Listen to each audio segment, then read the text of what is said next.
Hey everyone, welcome back to TechnTints, where tech meets creativity.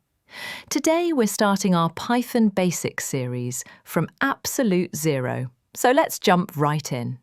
Python is one of the easiest programming languages you can start with. It's used everywhere: apps, websites, AI, automation, even data science. The best part? The code reads almost like English. So if you've ever felt scared of programming, don't worry, Python makes things simple. Python is super flexible. You can build websites, analyze data, automate boring stuff, train AI models, or even control robots.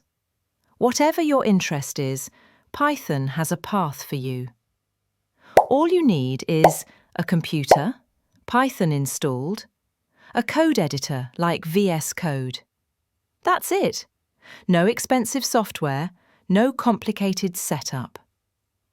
Before we start writing code, there's one thing you'll hear a lot: libraries. Think of libraries as toolboxes. Python already comes with basic tools, but libraries give you extra powers.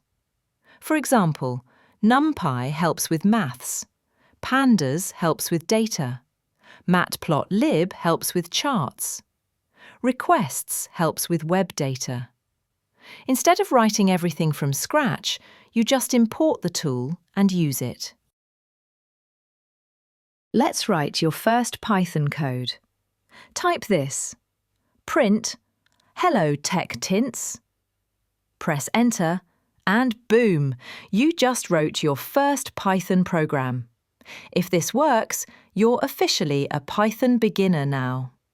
In the next few chapters, we'll cover variables, data types, loops, conditions, functions, files, modules. One chapter at a time, super simple. Hit subscribe, drop a like, and get ready to level up your Python skills, only on TechnTints.